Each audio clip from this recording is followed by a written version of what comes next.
Hello friends. आज मैं लेके आया हूँ आपके लिए क्लास 12th का एक चैप्टर मेमोरीज ऑफ चाइल्डहुड।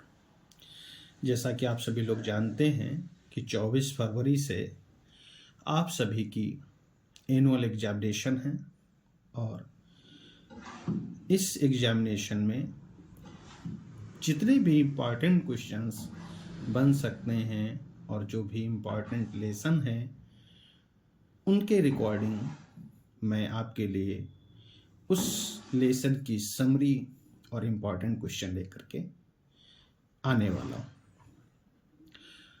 तो फिर आज हम बात कर लेते हैं लेसन मेमोरीज ऑफ चाइल्डहुड की। और यह लेसन 2 भागों में विभाजित है। इसका फर्स्ट पार्ट जो है उसका नाम सब टाइटल कह लें the cutting of my long hair. The cutting of my long hair है फर्स्ट टाइटल। अब इस लेसन की समरी देख लेते हैं कि क्या है। The lesson memories of childhood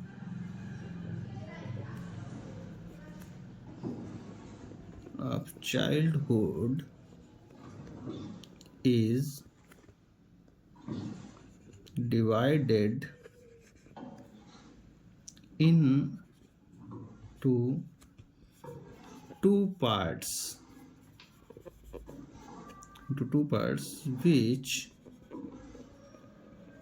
which belong to two different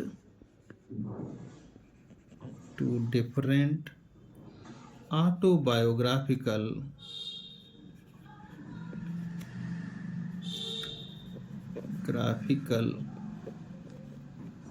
episodes.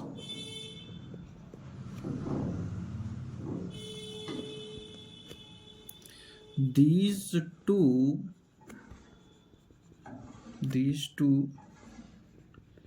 episodes deal with the lives of two women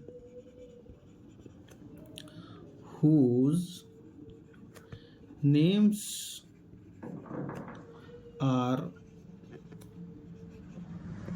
Jitkalasa and Bama.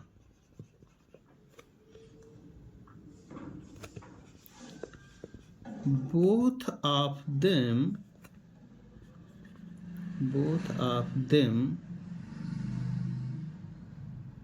had to face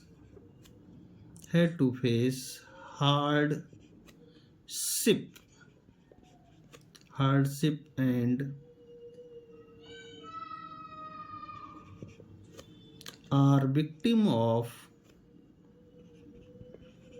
are victims of social discrimination.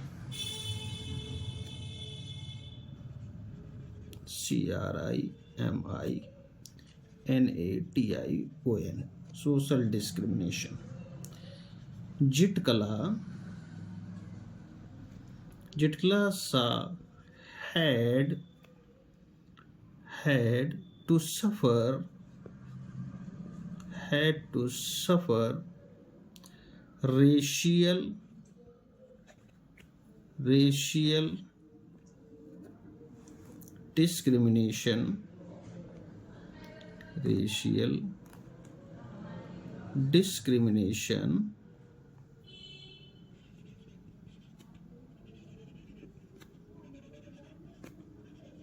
racial discrimination while Bama had to suffer caste discrimination.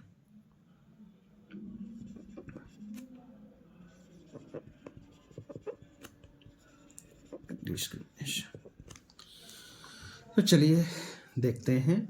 The lesson memories of childhood is divided into 2 parts. Memories of childhood नामक पाठ जो है वो 2 भाग में बटा हुआ है, which belong to 2 different autobiographical episodes, जिसमें 2 भिन्न भिन्न ऑटोबायोग्राफिकल एपिसोड्स की बात की गई है।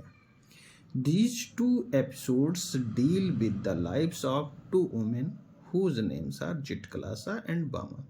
और ये दोनों ऑटोबायोग्राफिकल एपिसोड्स जो हैं वो 2 व्यक्तियों के जीवन, 2 स्त्रियों के जीवन के बारे में बताते हैं, जिनके नाम जिटकलासा और बामा है। Both of them had to face hardship, दोनों को बहुत कठिनाइयों का सामना करना पड़ता है, and are victims of social discrimination, और सामाजिक डिस्क्रिमिनेशन का, सोशल डिस्क्रिमिनेशन से दोनों ही पीड़ित हैं। Zitkala Sa had to suffer racial discrimination, जहाँ जिटकला जो है वो जातिगत रेशियल डिस्क्रिमिनेशन को फेस करती है, while Bama had to suffer caste discrimination, और बामा जाति को लेकर के जातिगत डिस्क्रिमिनेशन को फेस करती। और रेशियल एक प्रकार से किसी धर्म का किसी दूसरे धर्म के साथ में जो विरोध भाव है उसे रेशियल कहते हैं।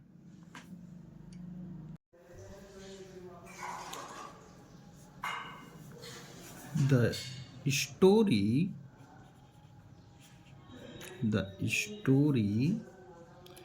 begins with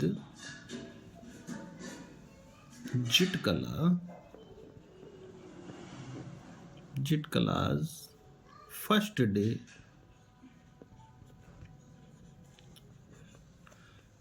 day in a boarding school.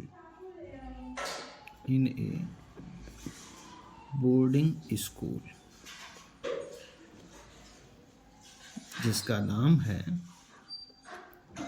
कैलेसाइल Indian school. ये पेंसिल्वेनिया में है। It is a school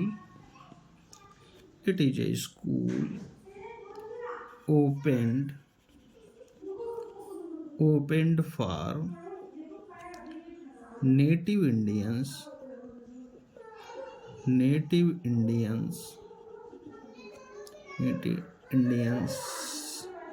where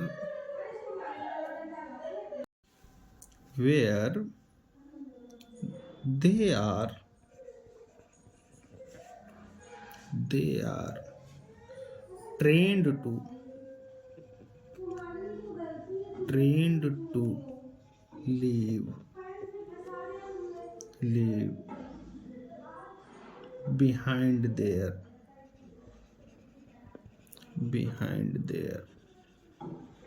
own culture.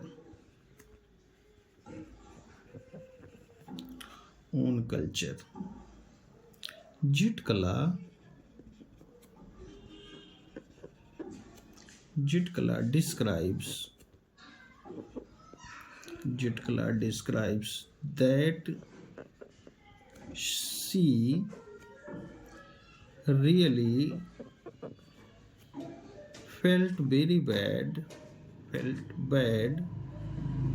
when her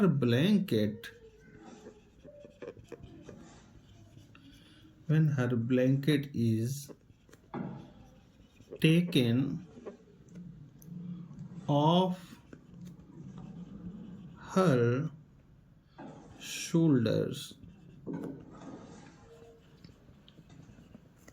by the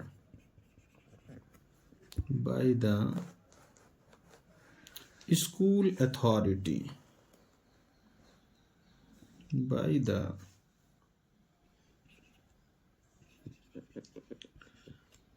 school authorities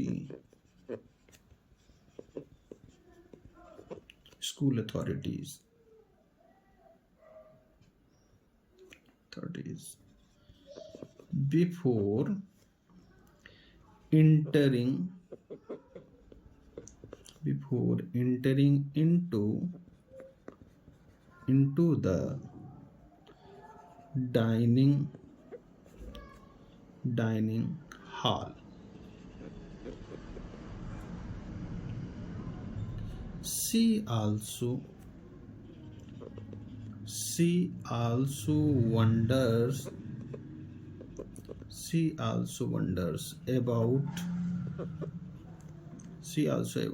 about how the other Indian girls agreed to wear tight clothes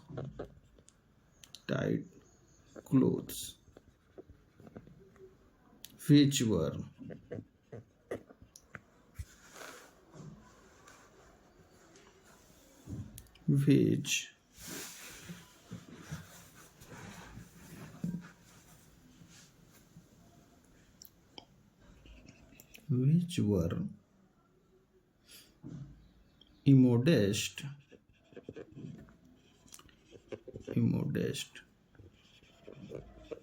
according to her,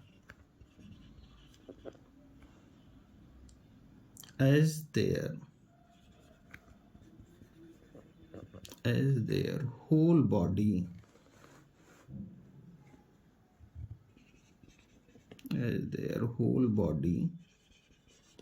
shape could easily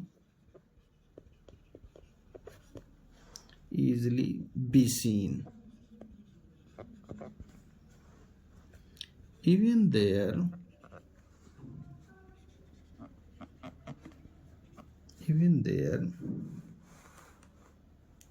hair was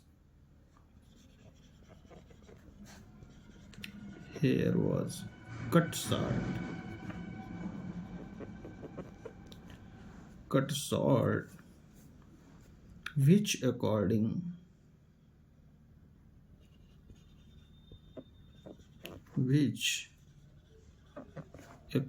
to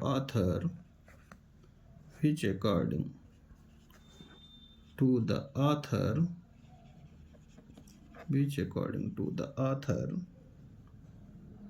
was not good.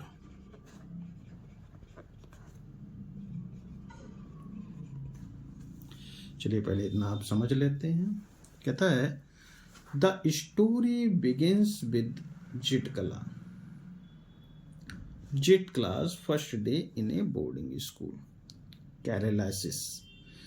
Kairali तो कैरली साइली Indian school है एक Pennsylvania में। ये कहानी उसी विद्यालय की, उसी कॉलेज की शुरू होती है और ये जिटकला का पहला दिन है इस कॉलेज में। It is a school opened for native Indians where they are train to leave behind their own culture. ये एक ऐसा स्कूल है जहाँ पर भारतीयों को उनकी सभ्यता संस्कृति को पीछे छोड़ देने के लिए खोला गया है। जिटकला describes that she really felt bad when her blanket is taken off her shoulders। जिटकला बहुत बुरा महसूस करती हैं कि जब वो डाइनिंग हॉल की तरफ जा रही होती हैं तो स्कूल अथॉरिटीज़ के द्वारा उनका ब्लैंकेट जो कंधों पे पड़ा होता है उसे हटा लिया जाता है। She also wondered about how the other Indian girls agreed to wear tight clothes। और वे बहुत आश्चर्य प्रकट करती हैं कि जो दूसरी भारतीय छात्राएं वहाँ पढ़ रही हैं वो बहुत ही टाइट कपड़े पहने हुए हैं। विच वर इमोडेस्ट अकॉर्डिंग टू हर, जो कि उनके अनुसार ठीक नहीं है, अच्छे नहीं हैं। As their whole body shape could easily be seen, जिसमें बहुत ही आसानी से उनका पूरा शरीर उन्हें दिखाई दे रहा, पूरा बॉडी शेप दिखाई पड़ रहा है, वो कपड़े उन्हें अच्छे नहीं लग रहे हैं। Even their hair was cut short, यहाँ तक कि उनके बालों को भी छोटा छोटा काट दिया गया है। Which according to the author was not good, और ये छोटे छोटे बाल लेखिका के अनुसार ठीक नहीं है। चलिए अब उसके आगे देख लेते हैं। Her mother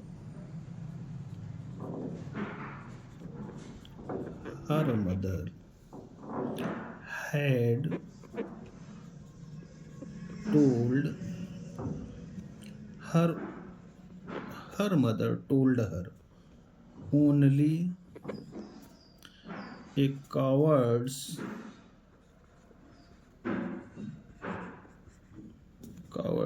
or a mourner's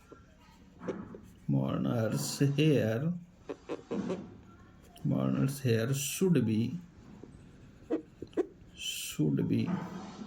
shaved off. Later on Jitkala and other girls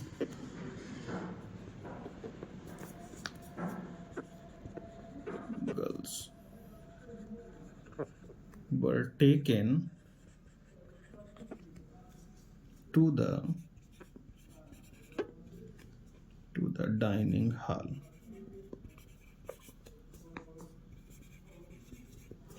where she was keenly noticed by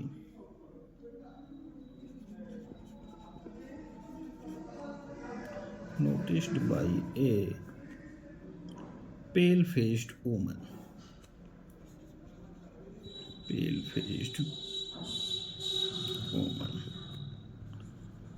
For not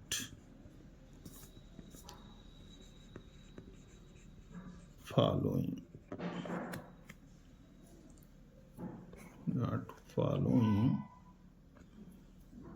the table manners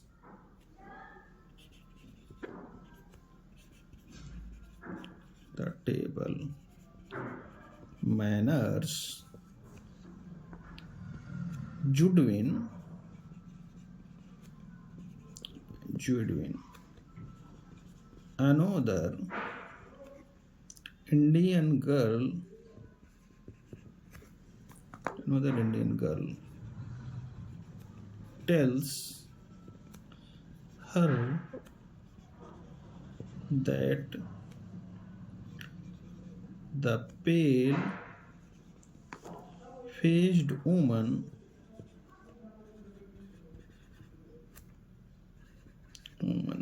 has decided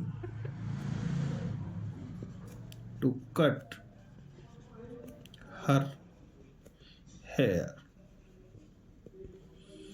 चलिए अब इसकी हिंदी पढ़ लेते हैं। कहता है कि her mother had told her, उनकी माँ जिटकला को बताती है कि केवल जो कावर्ड्स लोग हैं, कावर्डिस हैं, कायर हैं और जो शोकाकुल लोग हैं, वही लोग केवल अपने बालों को शेव कराते हैं। Later on Zitkala and other girls were taken to the dining hall, उसके बाद जिटकला और दूसरी छात्राओं को डाइनिंग हॉल में ले जाया जाता है। Where she was keenly noticed by a pale faced woman, जहाँ पर एक पीले चेहरे वाली स्त्री उन्हें बहुत ध्यानपूर्वक देखती है। For not following the table manners, वह यह जांच पड़ताल करती है कि कौन सा बच्चा टेबल मैनर्स को फॉलो नहीं कर रहा है। जुडविन, जो कि एक दूसरी भारतीय महिला है, वो जुडविन जिटकला से बताती है कि पीले फेस वाली वोमेन जो है उसने डिसाइड कर लिया है कि तुम्हारे बालों को भी काट दिया जाएगा। अब आगे देखिए जिट कला क्या कहती हैं। जिट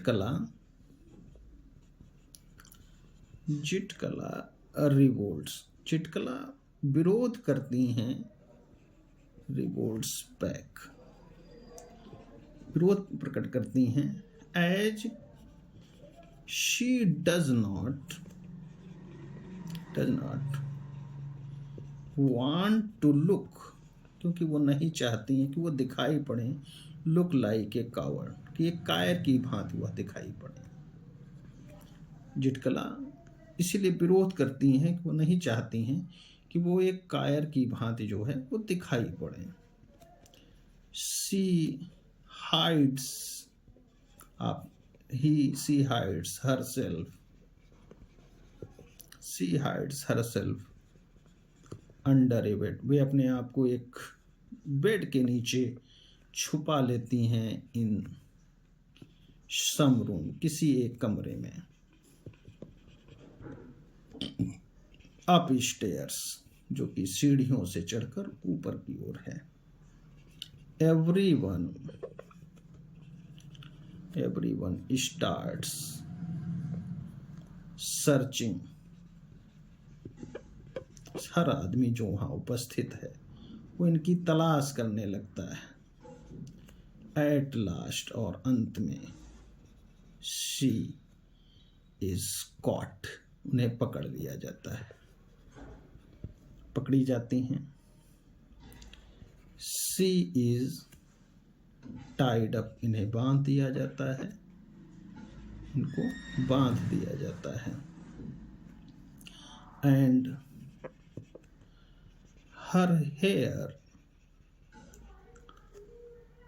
इज कट डाउन, इनके बालों को काट दिया जाता है। शी फेल्ट सो डिप्रेस्ड, वो बहुत दुखी हो जाती हैं, डिप्रेस्ड एंड ह्यूमिलेटेड, और बेइज्जत महसूस करती हैं अपने आप को।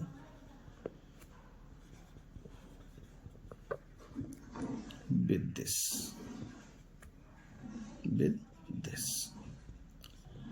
तो ये आपकी फर्स्ट पार्ट की कहानी है, और आशा करता हूँ कि आप सभी को ये कहानी समझ में आ गई होगी कि जिटकला एक पात्र है, वो एक विद्यालय में पढ़ने जाती है, वहाँ का जो नियम है, जो अनुशासन है, जो डिसिप्लिन है, उसे फॉलो करती हैं, और वो फॉलो नहीं करती हैं, उनसे ज़बरदस्ती फॉलो कराया जाता है, और उसी पर ये पूरी कहानी है।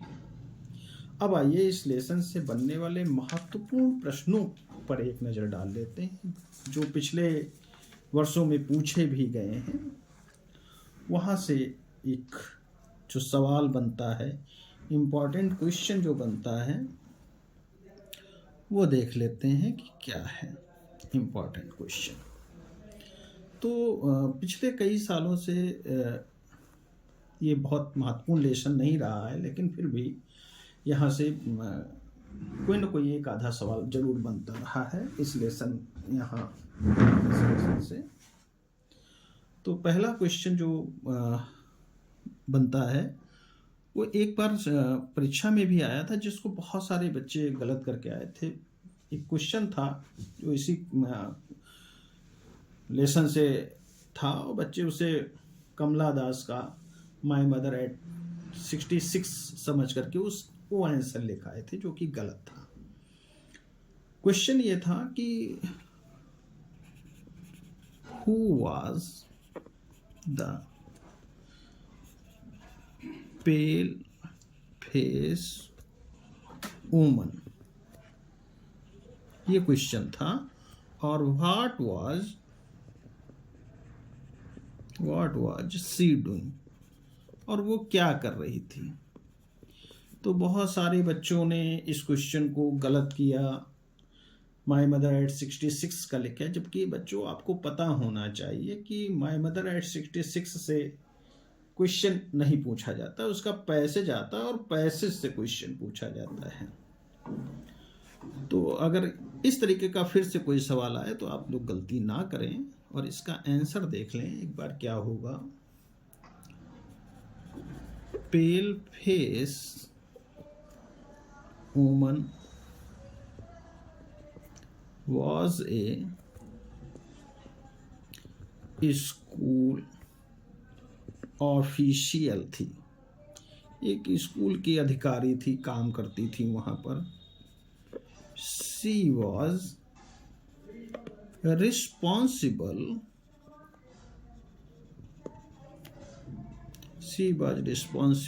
फॉर enforcing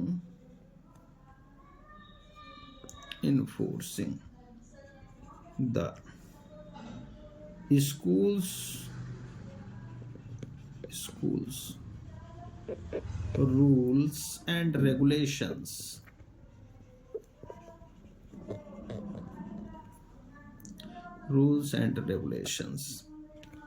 which included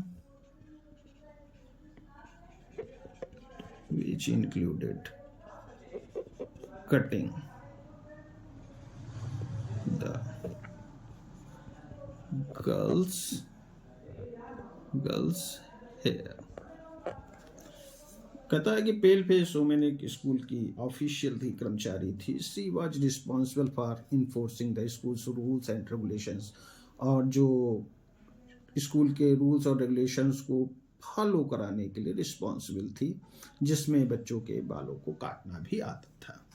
तो इस सवाल में अब दोबारा गलती आप नहीं करेंगे। चलिए नेक्स्ट क्वेश्चन देखते हैं।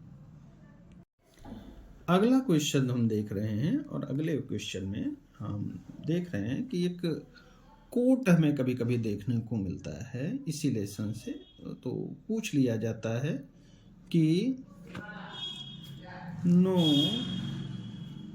कोट मिल जाता है, no I will not submit, no I will not submit, I will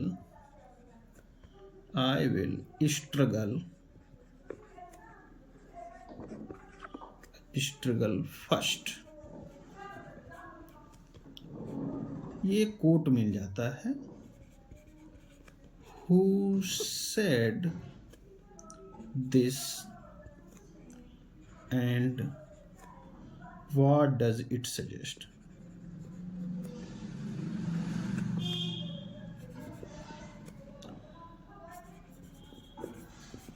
ये सवाल पिछली परीक्षाओं में पूछा भी गया है। ये कोट कि no I will not submit, कि मैं आत्मसमर्पण नहीं करूंगी, मैं पहले संघर्ष करूंगी, ये शब्द, ये वाक्य, ये शब्द किसने कहे? तो इसका आंसर भी आप लोगों को पता ही होगा कि ये सब जिटकला के द्वारा कहे गए हैं। जिटकला सा said, comma inverted comma, no I will not submit, I will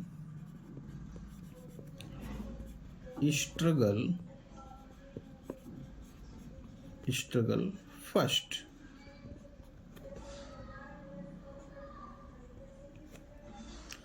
This statement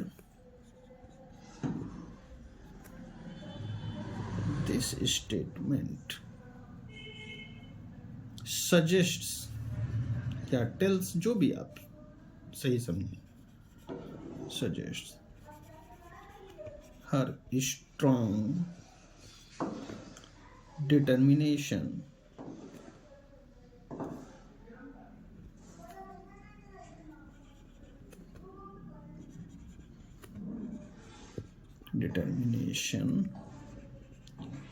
and resistance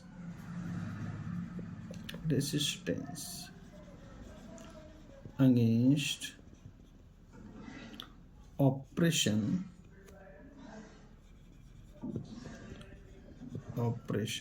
and injustice।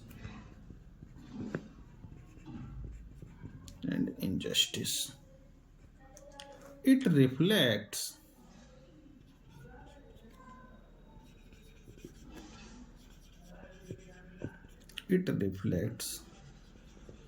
her resolve to fight for her identity and rights. तो जिटकला सासेट जिटकला कहती हैं कि no I will not submit, I will struggle first. और ये जो statement है ये मजबूत दृढ़ निश्चय को बताता है, डिटर्मिनेशन को बताता है और रेजिस्टेंस को बताता है, विरोध को बताता है कि जो उनके साथ अन्याय हो रहा है, जो उनके साथ ऑपरेशन हो रहा है, उत्पीड़न हो रहा है, उसके खिलाफ उनके विरोध को प्रदर्शित करता है। It reflects her resolve to fight for her identity and rights. वे अपनी पहचान और अधिकारों के लिए लड़ने के प्रति दृढ़ संकल्पित है, वो संकल्प लिया हुआ है उन्होंने। तो ये भी बहुत इम्पोर्टेंट क्वेश्चन है जो पूछा गया है। और एक क्वेश्चन और है, वेयर वाज, एक क्वेश्चन है, क्वेश्चन नंबर 2 कर लें, क्वेश्चन नंबर 2 कर लें। और इसमें कहा गया है कि where was the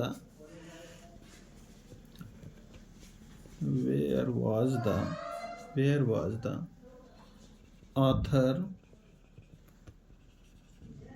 जिटकला, where was the author Zitkala Sa placed while marching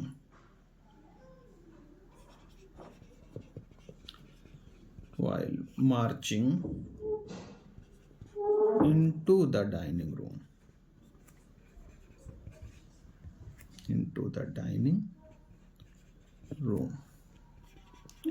ये भी सवाल विगत परीक्षाओं में पूछा गया है। इसका आंसर होगा, a pale face woman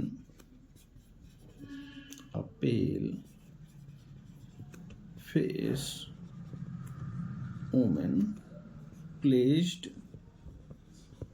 the author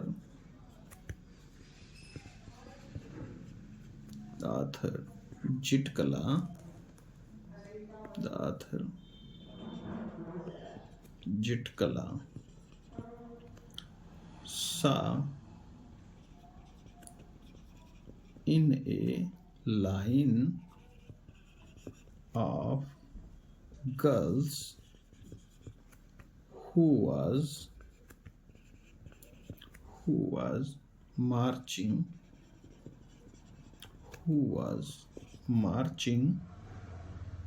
into the dining room.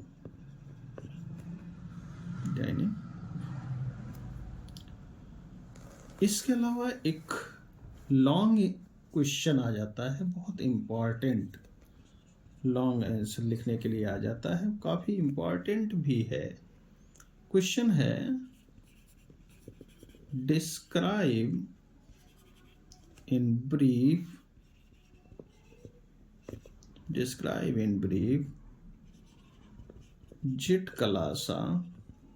Jitkalas experience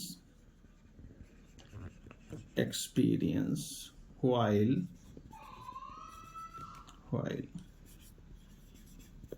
getting a hair cut। ये एक लॉन्ग आंसर लिखना है और यही आपके लिए भी होमवर्क भी है। आप इस क्वेश्चन को सर्च करें, रीड करें, टेक्स्ट बुक को पढ़ें और इस लॉन्ग आंसर को आप तैयार करें। यही आपका होमवर्क है। Thank you for watching. Thanks.